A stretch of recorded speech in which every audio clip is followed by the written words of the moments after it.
Hello guys, today I'm going to be showing you how I decorate my builds and how you can use the steps I do to improve your builds too. Because it's really not that hard, trust me, you can do it. I'm going to break every part of how to decorate into different sections, so whatever you're struggling with, you can go to that specific chapter or section to learn about it, because I want this to be as detailed and educational as possible. The most vital thing about decorating or any type of interior design is you need something to base your idea off. Obviously, in your head, you might have some sort of concept. You're like, oh, I want to build this house because I like the exterior. Oh, I saw this really cute couch on Instagram and I want to put it in my build. The way I get inspiration is obviously through this app called Pinterest or Instagram. I use both. I have this board called Build Inspo, and this is where I save all the potential rooms and ideas that I want to use in a build. This is pretty common. I think most builders or any builder in general, if you're a YouTuber or not, you base your build or something off of some specific idea or something you see. For me, I don't plan out the entire house. I just go with one room and then I run with it. So for example, here's a picture I found on Pinterest and I use this in my 5x5 house. As you can tell, we have the arch. I took that idea and I ran with it, and this is what I got from that build. It just kind of spawned into this room. Obviously, ideas bounce off of that, so I didn't literally find every single piece of this house on Pinterest. I saw one cool element, which was the arched entryway thing, and it was very circular geometric wise. So that's just one way you can find ideas. If you're confused, don't worry, I'm gonna go more into detail. This is just kind of the overview basis of how it begins. As you can tell by a lot of my boards, I don't really save kitchens. I save a lot of specific elements or statement pieces. So here's an example of me using a statement piece to start a build. We have this carpet, circular, and it has bows on it. I looked at it and I said, okay, I want to do a Christmas house and I want it to be pink and white for that winter pink wonderland theme. So I used just this and I turned it into this. Obviously it doesn't look the same, but you could see the similarity in how one thing evolves into something else. You start with one thing and then ideas just spiral from there. In my opinion, if you're just trying to follow a picture, there's not going to be any room for your imagination to figure out other cool things to put in your interior, and then it just becomes too cookie cutter and your brain's not really developing a style. It's not coming up with ideas, and then it's just boring. Now obviously, don't limit yourself to just finding inspiration through how I find it, which is statement pieces or random things, because you can find inspiration in so many ways. I'll literally find inspiration from looking at a dollhouse at a store, or just a color scheme, or a movie set. So everyone's gonna find it in a different way. Don't take that as just, you have to do it my way, you know?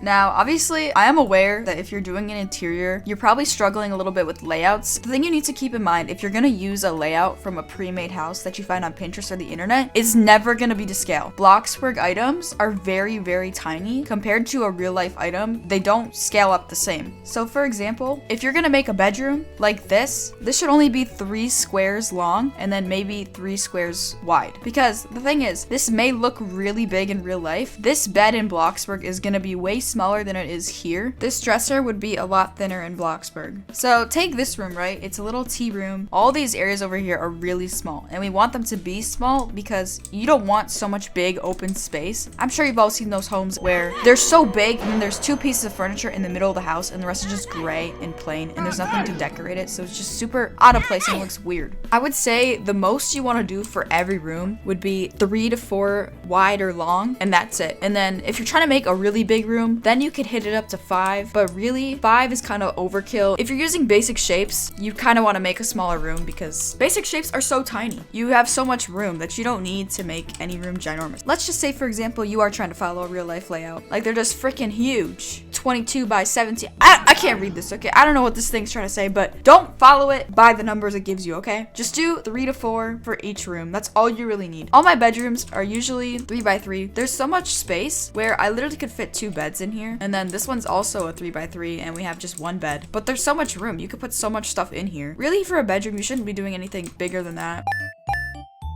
The common basis of any room that I'm decorating, if that's a living room, a kitchen, a bedroom, there's always a statement piece. And if you're a YouTuber and you're watching this, I'm gonna tell you this right now. If you're making a thumbnail, there needs to be a focal point that your eyes immediately go to, and that applies to builds too. So obviously, if you're making a room, you don't want it to be cluttered with 10,000 statement pieces. That wouldn't look good. For example, in a dining room, the statement piece of that room is the dining table, and then everything around it kind of just adds an accent and adds to the build, but the statement piece is the the dining room table. And the rest of the dining room is basically to complement or add to the table or contrast it, you know? And this also goes for a bedroom. Obviously, the focal point of a bedroom is the bed. So you kind of want to focus on making the bed the most detailed part or the grandest part of the room. And everything else sort of complements it, but it doesn't take away from it, you know? In this room, the bed is obviously the focal point. It's the most biggest statement piece of the room. And as you can tell, all the super bright colors and everything detailed, the theme of this entire bedroom is on this bed, right? And then as you turn around, it's more neutral around the bedroom. This dresser over here is so neutral. There's still colors, but this is where you want to be. This piece is what you should be doing first, and then you build off of it to create the rest of the atmosphere in the bedroom. Here we had the ribbons, so I added a decal with pink stars and snowflakes to accent that area. And then over here, similar textures and patterns to go with the already existing bed right here. This is my statement piece of the kitchen, even though it's technically not the biggest part of this room, because over here we have this big archway too. But all the details and all the colors and everything about the style I'm going for is in this little vicinity, and then I built off of what this was to make everything around it. Now in this room, the living room, the big eye-catching factor is the fireplace with the wall coming out. That's basically the first thing your eyes see, besides the big carpet, which is the other statement piece. You basically see how the big things create the scenery around it.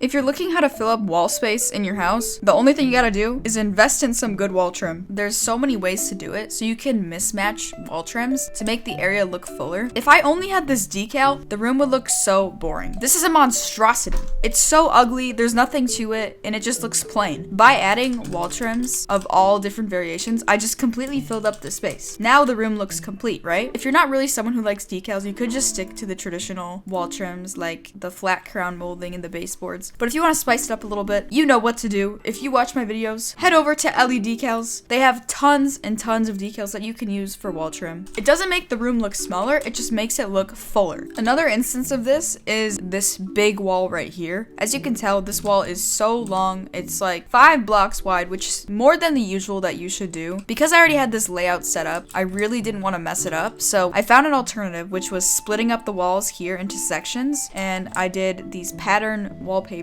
on the sides, and then in the middle where all the decoration was, I had a different contrasting lace wall trim. Because there's a lot of variety on the wall, it doesn't feel like it's empty, and it just feels really connected. Everything blends together.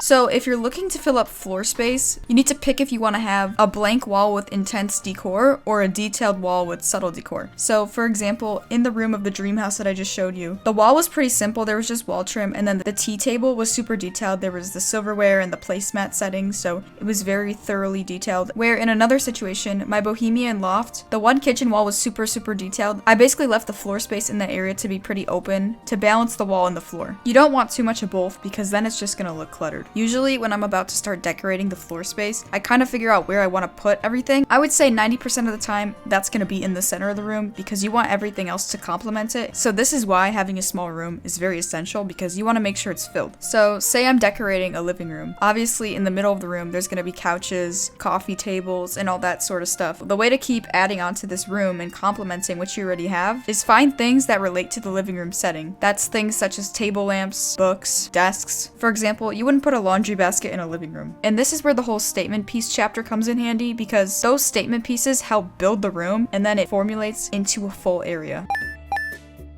Another way to fill up space is just with decals, which I do so much. You can use a decal as a wallpaper, little tiny Polaroids, picture frames. It's perfect for adding color to a bland area or just trying to accent the room, anything of that sort. And if you're gonna use decals, be careful of what you choose, because you want the decal to match the furniture and the theme of whatever room you're doing. If you've noticed, most of my decals will match the color scheme of the room that I'm using. Just be very mindful of the decals you pick and experiment. For example, I use decals in my dream house for the fashion designer room. I use them as sketch notes on the walls, so it ties into the fashion designing theme. I also used it as wallpaper in my Christmas house to further tie into the color scheme, and I also used it in the carpet to give that accent piece I wanted. I have no idea where to place this, so I'm just gonna put it here. Color schemes are super important. I made an entire video on how to color and my color schemes because everyone asks me how I develop my color palettes and how I color things. And if you want my custom color codes, they're in that video. I'm only gonna glaze over it, but if you want an in-depth video of how I do colors, watch that one. For me, for my interiors, I always do a neutral wall and then I do intense colors on the furniture and decor, just because I like how the furniture stands out. Or you could do it on the flip side, neutral furniture and then an intense wall color. I do that occasionally. I don't usually go crazy with wall colors. This way I can accent the wall with decals and further decorations such as wall trim. But for me specifically, bold colors stay on the furniture, accents, and very tiny little items. So I'm sure you've seen I use coasters, flowers, anything of that sort, chairs, and I'll color them super bright colors. But the really big furniture such as couches, beds, and all that stuff should stay neutral, and the little things you add to accentuate the piece and make it look more detailed should be what's colored. And once you've done all that, your build should look so beautiful, so sexy. I just want to also say that there's so many other ways to decorate a build. And once again, this video is just on my process and how I decorate, and everyone's different, so your way might be way different than mine. If this tutorial did help you out, let me know. I like to read the comments and get feedback. And if you have any questions, just also ask in the comments and I will try to answer them. If you're confused on anything else, usually in my commentary videos, I do go in depth of what I'm building and I explain what I'm doing. So you can always watch those too. If you watched all the way to the end, thank you for watching this tutorial and I'll see you next week. You know you love me.